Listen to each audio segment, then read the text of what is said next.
복이 넘쳐나길 간절히 소망합니다. 우리 옆에 있는 분들에게 하나님을 경외합시다 라고 인사했으면 좋겠습니다.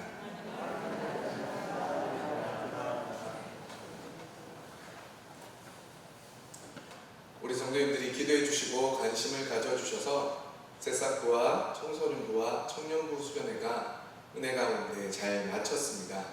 그리고 특별히 청년부 수련회 가운데 많은 장로님들과 집사님, 권사님들이 함께 참석해 주셔서 또한 청년들을 위해서 함께 기도해 주셔서 청년들이 참 고마워하고 있고 또한 같이 은혜를 나눌 수 있음에 감사를 나누고 있습니다. 수련회가 끝나자마자 또 한 가지 좋은 소식이 들려왔는데 우리 청년 한 명이 또 좋은 대기업에 취업이 됐다는 소식이 오늘 들려지게 되었습니다. 물론 아쉬운 소식은 또다시 그럼으로 인해 울산을 떠나게 되었다는 것입니다. 요즘 울산 지역에 일자리가 너무나도 없어서 우리 청년들이 계속해서 취업의 문을 두드리고 있는데 그것이 자꾸 타지가 되다 보니까 취업하는 건 좋은데 청년부 목사로서 기쁜 마음과 아쉬운 마음이 공존하는 것은 사실입니다. 그럼에도 끊임없이 청년들을 위해서 기도해 주셔서 우리 청년들의 취업의 문이 잘 열릴 수 있도록 기도해 주시고 또한 좋은 가정을 이루어 나갈 수 있도록 믿음의 가정을 이룰 수 있도록 계속해서 기도해 주시길 바랍니다. 그리고 앞으로 이어질 우리 아동부 여름성경학교까지 함께 기도해 주셔서 우리 교회 다음 세대들이 건강하고 바르게 자라날 수 있도록 우리가 힘쓸 수 있는 것은 기도밖에 없음을 우리 성도님들에게 다시 한번 부탁드리며 최선을 다해서 기도해 주시길 간절히 소망합니다. 요즘 현대인들이 가장 많이 읽는 책은 아마도 자기계발서일 것입니다. 자기계발서가 다루고 있는 내용은 세상을 어떻게 살아갈 것인가, 성공하는 습관, 좋은 리더십은 어떤 것인가, 시간은 어떻게 관리해야 되고 재정은 어떻게 관리해야 되는가라는 이러한 내용을 다루고 있는 것들이 대부분입니다. 그래서 대부분 성공한 사람들의 성공 사례들을 담고 있어서 자기계발서에서는 CEO들의 성공한 사례들이 굉장히 많이 있습니다. 이러한 책들을 읽다 보면 배울 점이 많이 있기는 하지만 한 가지 분명한 사실은 성경에 기록된 욥기, 잠언, 전도서와 같은 지혜서에 비하면 비교가 될 수 없다라는 사실입니다. 왜냐하면 자기계발서는 세상의 관점으로 어떻게 살아가야 하는가를 다루고 있지만 성경에 기록된 지혜서는 하나님의 관점에서 우리가 어떻게 잘 살아가야 하는가를 다루고 있기 때문입니다. 쉽게 말해서 자기계발서는 자신의 지식과 경험에 의한 글이라면 성경에 기록된 지혜서는 하나님의 지혜로 기록된 것이기에 자기계발서와 비교될 수 없는 큰 교훈을 우리에게 주고 있습니다. 그 가운데 오늘 우리가 살펴볼 전도서 역시 하나님의 지혜로 우리가 어떻게 살아가야 하는지를 잘 가르쳐 주고 있습니다. 인생의 허무함을 가장 잘 묘사한 사람은 아마도 솔로몬 왕일 것입니다. 솔로몬은 다윗 왕의 아들로 태어나 인간이 누릴 수 있는 부귀영화를 모두 누렸던 사람입니다. 그는 눈으로 보는 것을 다 가졌고 먹고 싶은 것을 다 먹었고 입고 싶은 것을 다 입고 또한 갖고 싶은 것을 다 가져본 사람입니다.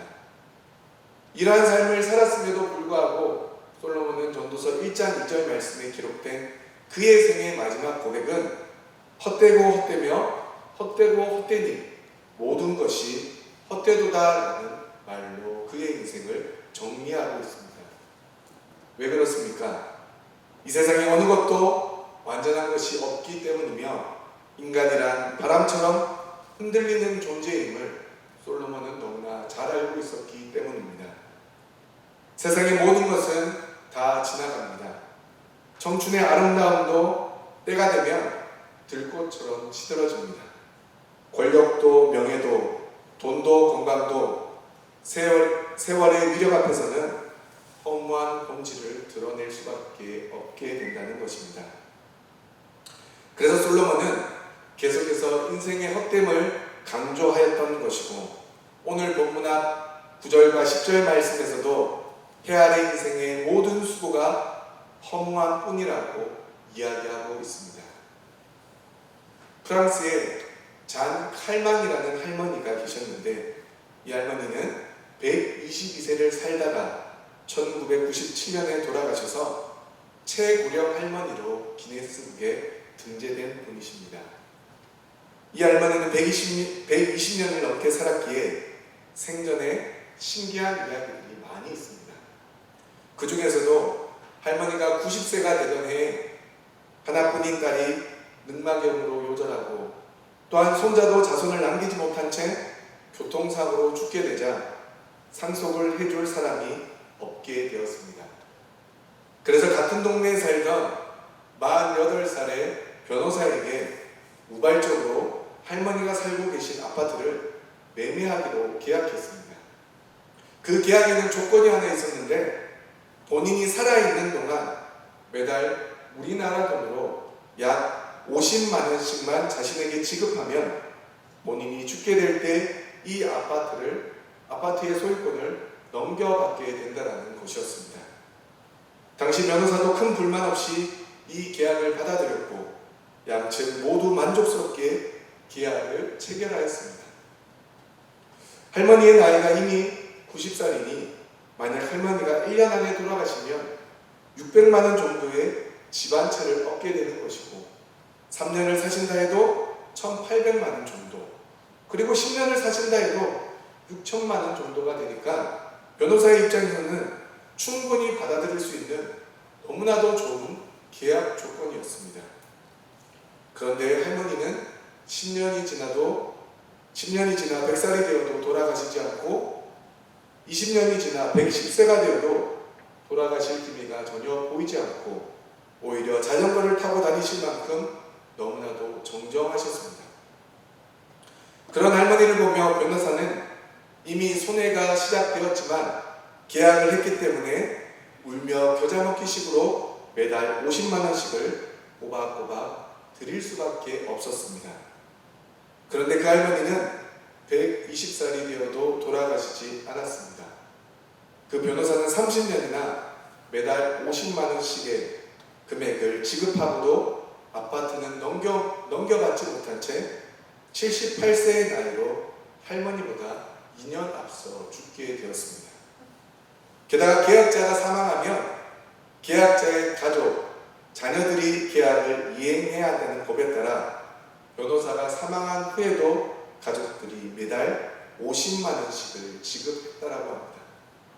결국 아파트 값의 2배가 넘는 돈을 할머니에게 드릴 수밖에 없게 되었습니다.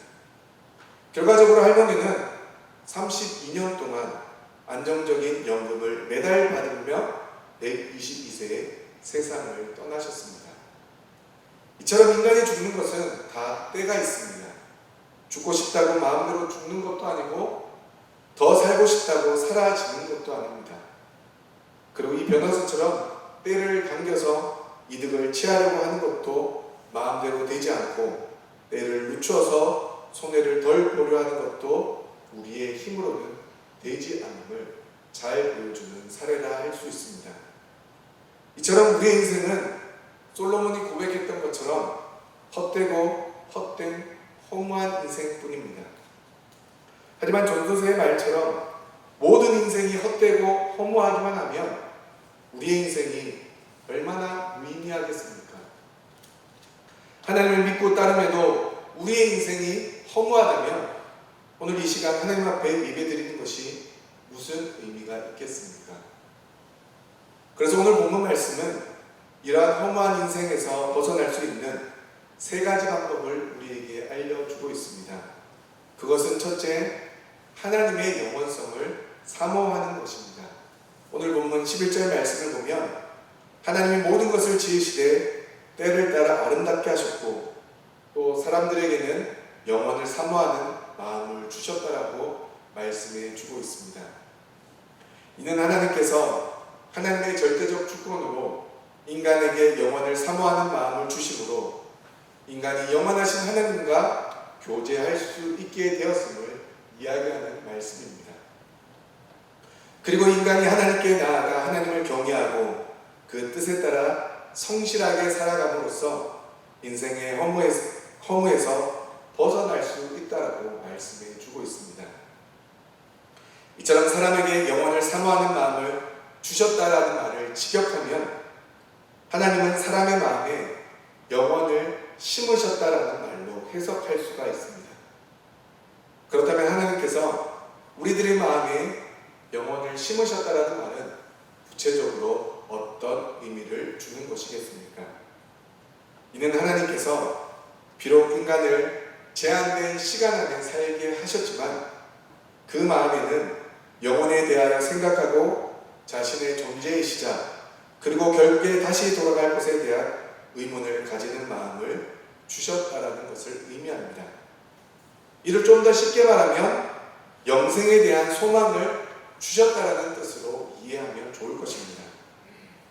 하나님의 절대 주권 아래 사람은 무력할 수밖에 없는 존재이며 극히 제한적인 삶을 살아가지만 그 안에서 하나님께서 영혼에 대한 감각 혹은 영혼에 대한 소망을 심어주심으로 순간을 사는 존재이지만 영혼을 바라볼 수 있게 되었음을 말씀해 주고 있다는 것입니다.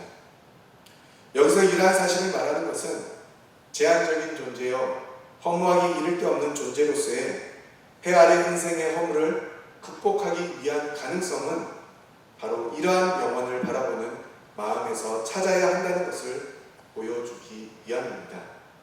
다시 말해 하나님의 형상대로 지음을 받은 인간은 시간이나 공간의 제한을 받지 않으시는 하나님의 속성 중의 하나인 영혼을 그 마음에 품음으로 하나님과의 교제가 가능하고 하나님과의 바른 교제를 이룰 때 허무한 삶을 극복할 수 있다라고 이야기해 주고 있다라는 것입니다. 이처럼 하나님과의 교제를 통해 하나님께서 영혼을 생각하는 마음을 인간의 마음에 두셨지만 또한 오늘 본문 말씀은 인간들은 하나님이 하시는 전체의 흐름이나 하나님의 섭리, 광대한 역사는 모두 알 수 없다라고 또한 말씀해 주고 있습니다. 이는 다시 한번 인간의 유한성을 명백하게 드러내 주고 있습니다. 특히 인간의 타락 이후 인간의 마음, 우리의 본성은 심히 부패해져서 이러한 현상은 더욱 심화되었습니다. 그러므로 인간의 유한성에 대한 자각, 우리의 연약함을 우리가 인식할 때 하나님과 바른 교제를 위하여 우리가 연약하다는 사실을 자각하는 것이 반드시 필요하다고 오늘 본문은 우리에게 말씀해 주고 있습니다.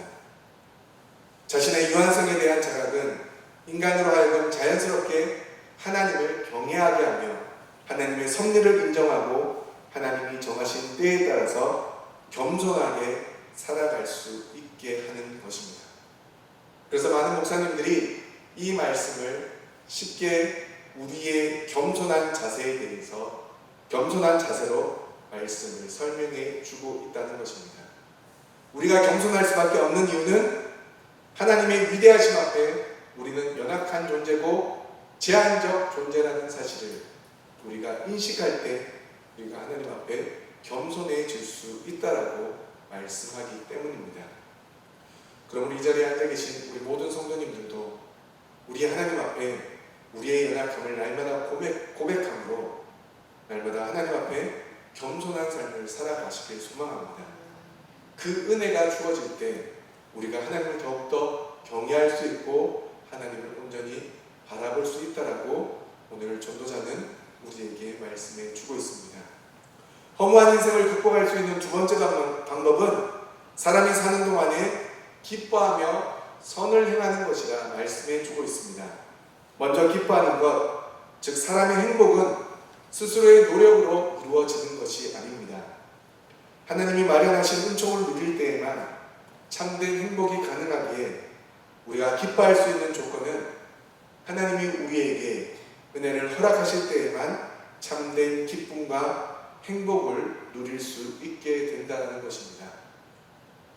한번 생각해 보십시오. 우리가 열심히 노력해서 돈을 모아 집을 사고 좋은 차를 사고 혹은 우리 자녀들이 열심히 공부해서 좋은 대학에 가고 좋은 직장에 취업을 했을 때 얼마나 기쁘고 행복합니까? 그런데 시간이 지나면 조금 더 좋은 집이 우리 눈에 들어오고 조금 더 좋은 차가 우리 마음을 뺏어갑니다. 그리고 우리 자녀들이 좋은 직장, 좋은 대학에 들어가고 취업한다 하더라도 아이가 힘들어하고 우리 자녀들이 그 가운데 불만이 있으면 어떻게 됩니까? 그때의 행복은 온데간데 없고 우리는 우리의 인생의 허무함을 다시금 맛보게 된다는 것입니다. 그러므로 우리에게 참된 행복을 주시는 분은 우리 하나님밖에 없음을 우리가 믿음으로 날마다 고백해야 되는 것이, 그것이 우리의 힘으로 되는 것이 아니라 오직 하나님의 은혜 가운데 이루어지는 것임을 솔로몬은 너무나 잘 알고 있었다는 것입니다.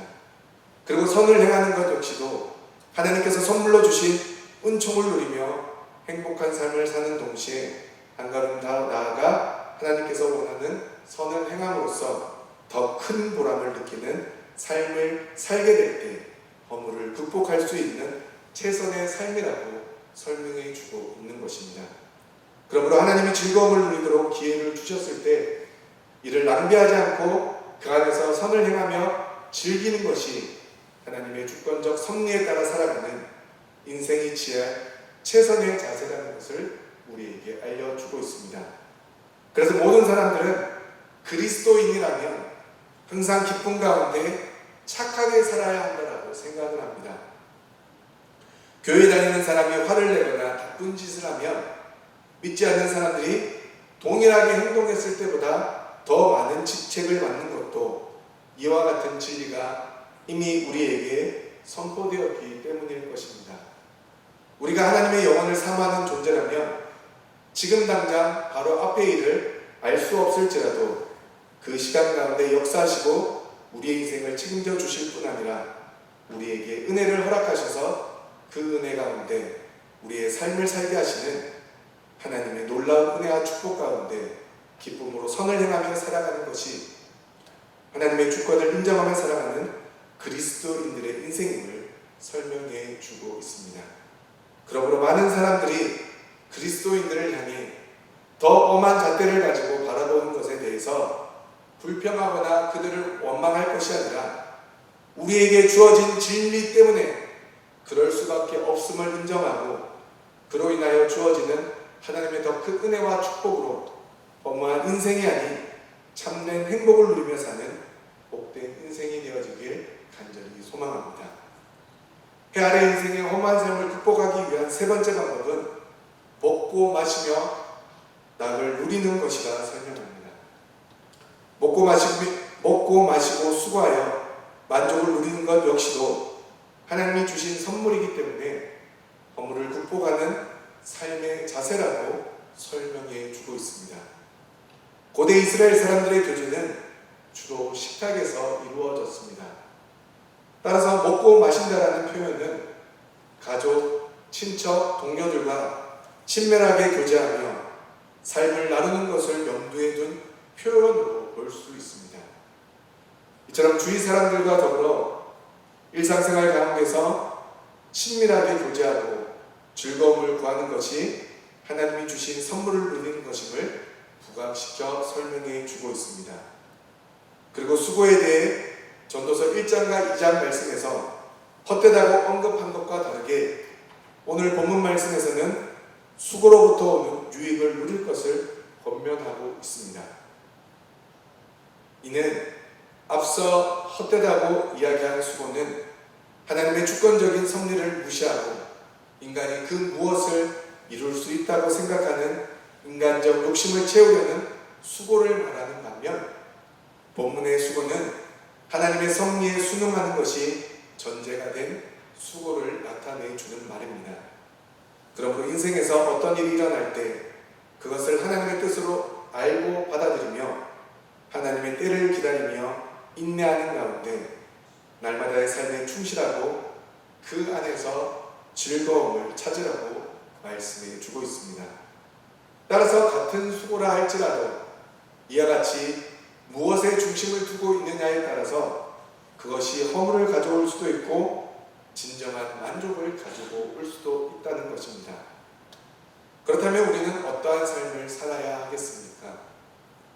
우리의 삶이 허무해지지 않도록, 그리고 우리 교회가 거룩한 믿음의 공동체가 되기 위해서는 하나님의 주권, 즉 하나님을 온전히 믿는 믿음 안에서 성도 간의 친밀하고 즐거운 교제의 시간이 반드시 필요하다고 말씀해 주고 있습니다.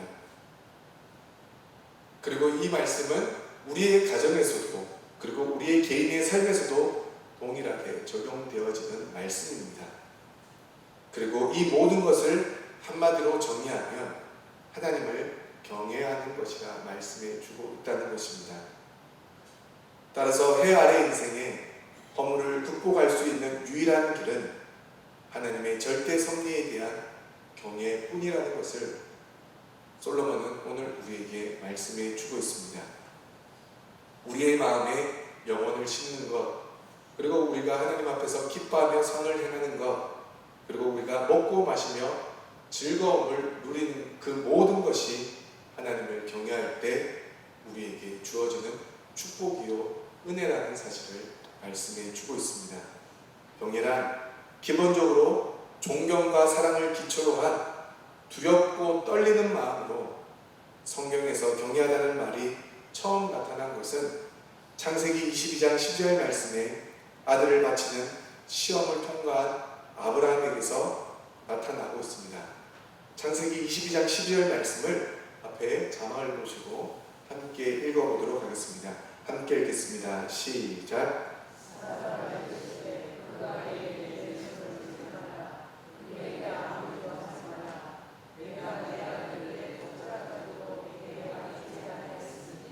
내가 이제야 내가 하나님을 경외하는 줄을 아노라. 아멘. 이는 하나님을 경외하는 것은 하나님의 말씀에 전적으로 복종해야 된다는 것을 우리에게 알려주고 있습니다. 다시 말해 하나님이 이같이 행하심의 이유가 곧 하나님을 경외하게 하려 하심이라는 본문의 내용은 이해하기 힘든 하나님의 계획에 대하여 인간이 마땅한 취해야 할 반응이 두려움과 존경과 겸손과 복종으로 표현될 수 있는 경외심이라는 사실을 보여주는 것이라 할 수 있습니다. 아브라함이 어렵게 얻은 아들 이삭을 하나님 앞에 바칠 수 있는 것은 인간의 어떠한 상식으로도 이해할 수 없고 받아들이기 힘든 일이었지만 하나님을 경외하는 마음으로 인하여 하나님께 그 일을 순종했다라고 성경은 우리에게 말씀해 주고 있습니다. 이스라엘 지혜 문학에서 경외라는 말은 신성과 인성의 사이를 전제하는 말입니다. 신성과 인성 사이의 거리감이란 하나님은 창조주이시며 인간은 피조물이라는 인식입니다. 여기서도 하나님 경외는 다름 아닌 하나님의 하나님 되심을 인식하고 인간 자신의 제한성을 받아들이라는 것이라 말할 수 있습니다. 그러므로 우리는 하나님을 경외해야 합니다. 하나님이 완전하시고 위대하시고 전능하시다는 사실을 우리는 믿음으로 고백해야 합니다. 그리고 그 앞에 우리는 연약하고 부족하고 죄 많은 제한적 인간이라는 사실을 우리는 또한 고백해야 됩니다.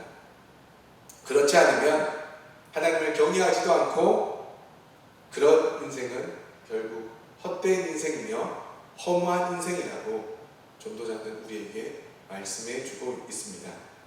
그러므로 지금은 우리가 하나님을 경외할 때입니다.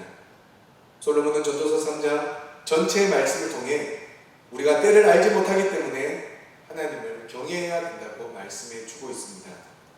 솔로몬이 볼 때 지혜로운 사람은 때를 알고 때를 맞춰가며 사는 사람이지만 반대로 어리석은 사람은 때를 몰라서 제대로 때를 맞추지 못하는 사람들이라고 합니다. 그래서 많은 사람들이 주식에 대해서 주식은 살 때가 있고 팔 때가 있다라고 이야기합니다. 저야 주식을 잘 알지 못해서 그 말이 정확하게 어떤 말인지 알지 못하지만 어찌됐든 세상 사람들은 돈을 벌기 위해서 가장 적절한 때가 있다라고 이야기를 합니다. 하지만 이 세상을 사는 그 어떤 사람도 그 때가 언제인지는 아무도 알지 못한다라는 사실입니다.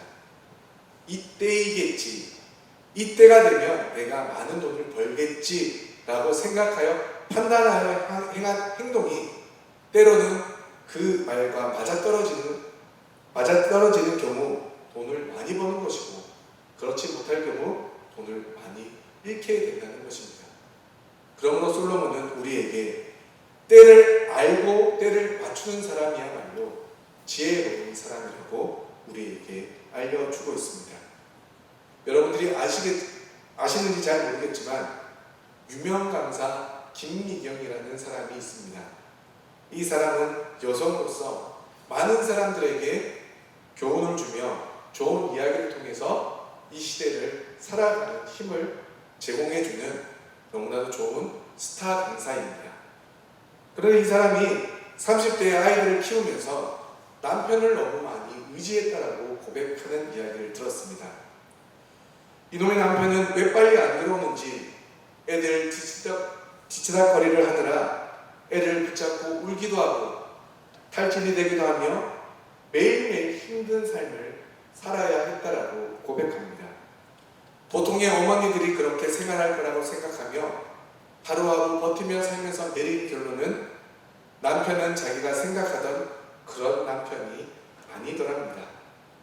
돈을 척척 벌어다주고 필요하면 어디서 만들어 오고 일찍 들어와서 아이들도 키워주고 보살펴주고 일찍 들어오라고 말만 하면 되는 사람인 줄 알았는데 살다 보니 남편이 돈을 훌라당 까먹기도 하고 밤늦게 어디서 뭐하다 오는지 몰래 기어 들어오기도 하더랍니다. 그러다가 10년, 15년 살다 보니 정신이 번쩍 나더랍니다. 그리고 비로소 아주 똑똑해지더랍니다. 이 인간은 내가 꿈꾸던 그런 남편이 아니었구나. 현실이 확 다가오더랍니다. 살려면 내가 돈을 벌어 아이들을 키워야 되고 내가 나가서 돈을 벌어야 이 가정을 꾸릴 수 있겠구나라는 이치를 깨달았다고 합니다. 그리고 보통의 여성이 이러한 이치를 깨닫는 나이가 40대라고 합니다. 이때부터 일반적으로 모든 여자들은 강해지고 똑똑해진다고 합니다. 그러면 이 자리에 앉아 계시는 대부분의 우리 여자 성도님들은 모두 똑똑하고 강인한 분이라고 이 김미경 강사는 이야기해 주고 있습니다. 맞습니까? 왜 대답을 못 하시죠? 아닙니까? 그러면서 이 김미경 씨는 남편이 어떤 존재인지 아는 데까지 너무나 오랜 시간이 걸렸다고 이야기합니다. 아들을 키우면서 그 모습이 보이더랍니다. 말도 안 듣고 딴짓하고 게으르게 생활하기에 이놈아 너 이래가지고 장가가서 누구 인생을 망치려고 그러느냐며 아들을 혼내고 있는데 그게 바로 자기더랍니다. 이런 남자인 줄 모르고 덥석 물었는데 고생이 이만저만이 아니다가 15년 정도 되니 깨닫게 되더랍니다. 내가 정신 차리지 않으면 우리는 끝장이겠다는 생각 때문에 강사로 나와서 살고 있다며 우스갯소리로 자신의 무지함을 솔직하게 고백하였습니다. 우리의 삶은 어떻습니까? 김미경 강사와 비슷하지 않습니까?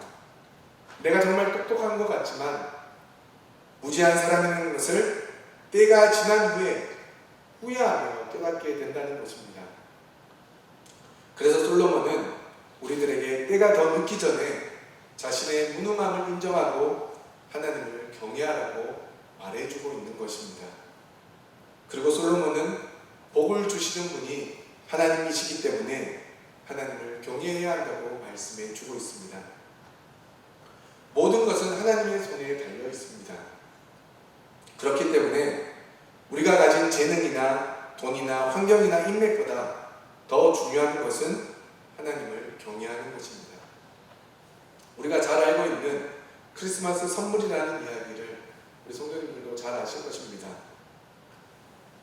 한 부부가 살고 있는데 이들은 너무 서로를 사랑하지만 너무나 가난하여 크리스마스에 서로에게 줄 선물을 구하지 못했습니다.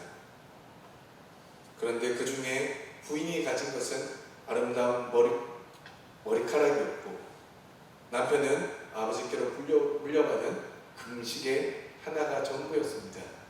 그래서 크리스마스 전날 그들은 서로에게 선물을 준비하려 했지만 돈이 없어서 부인은 자신의 머리카락을 잘라서 남편에게 줄 시계줄을 사게 됩니다. 그런데 남편은 자기의 금시계를 팔아서 아내의 머리카락에 꽂을 보석 장식품을 사게 됩니다. 결국 두 사람은 쓰지 못하는 선물을 각자에게 준비한 셈이 되었지만, 자신의 가장 소중한 것을 선물로 준 상대방에게 고마운 마음을 가눌 수 없음을 느꼈던 너무나 행복한 크리스마스의 이야기입니다.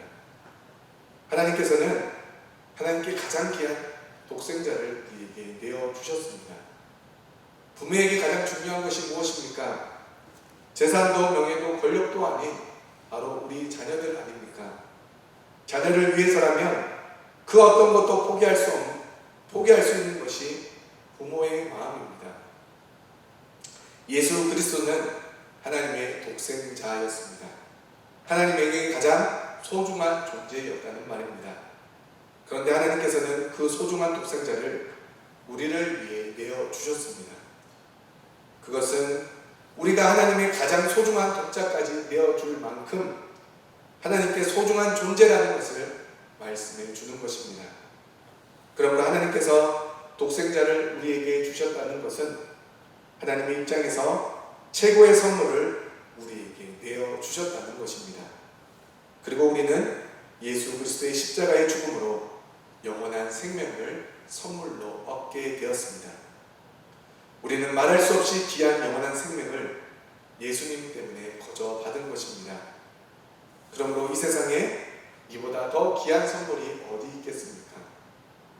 우리에게 이 이상의 축복이 없습니다.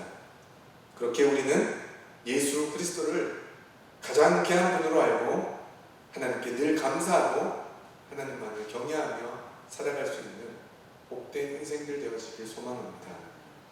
끝으로 솔로몬은 우리가 행한 모든 것이 하나님 앞에서 다 드러나기 때문에 하나님을 경외해야 한다고 말씀해 줍니다. 15절 말씀을 보면 하나님은 이미 지난 것을 다시 찾으신다라고 말씀합니다. 이 말은 우리가 하나님 앞에 섰을 때 지난날의 삶을 계산하게 되는데, 그때 하나님은 과거의 모든 것을 정확하게 다시 보시고 심판하신다는 말씀입니다. 비행기가 추락했을 때 그 비행기 안에 있었던 블랙박스를 열어보면 조종사와 간제사 사이에 나누었던 대화가 고스란히 남아있고, 어떻게 비행을 했고 어떤 고도에서 날다가 추락했는지 다 나오게 되어 있습니다. 마찬가지로 우리가 산 일생도 주님 앞에 가면 블랙박스를 열듯이 우리의 일투족이 다 되살아나게 된다는 것입니다. 지나간 것이라고 다 잊어지고 지나가는 것이 아닙니다. 이것이 하나님은 이미 지나간 것을 다시 찾으신다는 말씀입니다. 우리 다시 한 번 더 앞에 자막을 보시고 히브리서 9장 27절 말씀을 함께 읽어보도록 하겠습니다. 함께 읽겠습니다. 시작.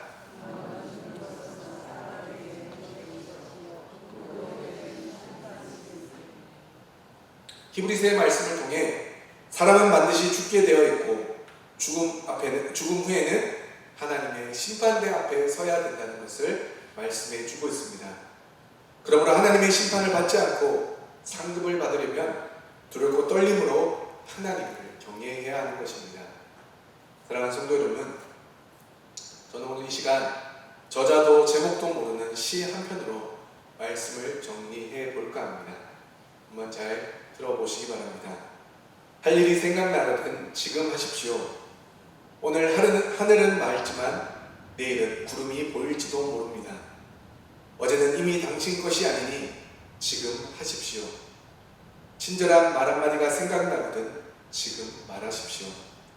내일은 당신의 것이 안 될지도 모릅니다. 사랑하는 사람이 언제나 곁에 있지는 않습니다. 사랑의 말이 있다면 지금 하십시오. 미소를 짓고 싶거든 지금 웃어 주십시오.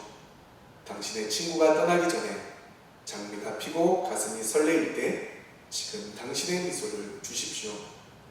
불러야 할 노래가 있다면 지금 부르십시오.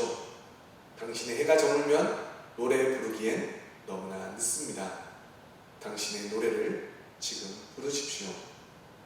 사랑하는 성도 여러분, 이 시가 우리에게 주는 것은 바로 지금 우리가 해야 될 일을 해야만 한다는 것을 알려주고 있습니다. 그렇다면 오늘 이 예배를 통해 우리에게 주어진 오늘 말씀을 통해 우리가 지금 당장 해야 할 일이 무엇이겠습니까? 바로 우리 하나님을 경외하는 것입니다. 코로나로 인하여 너무나도 힘들고 어려운 시대를 벌써 2년이 가까워진 시간 동안 살아가고 있는 이때 2년이 가까워지는 이 시간 동안 마스크를 계속해서 쓰고 살아야 하는 너무나도 답답한 우리의 인생 가운데 하나님은 하나님의 계획과 하나님의 방법을 계획하셔서 가장 알맞는 때 우리의 인생을 회복시켜 주시고 그 때를 위해 지금 준비시키시고 하나님을 경외하도록 우리를 이끌어 가신다는 사실을 오늘 말씀을 통해 우리가 온전히 깨닫기를 소망합니다. 그래서 우리의 인생에는 하나님의 정하신 때가 있다는 사실을 우리가 날마다 기억하며 살기를 소망합니다. 그러므로 지금 잘 된다고 교만하지 말고 또한 안 된다고 낙심하지도 말고 현재를 즐겁게 그리고 충실하게 살고 그리고 앞으로 다가올 미래를 열심히 준비하시고 반드시 도와주시고 함께 하실 하나님의 섭리를 믿으며 우리의 생사화복을 주장하시는 하나님만을 경외하셔서 무지하고 허무한 인생이 아닌 하나님으로부터 모든 은혜와 축복을 받아 누리는 복된 인생이 되어지시길 주님의 이름으로 축원합니다. 기도하시겠습니다.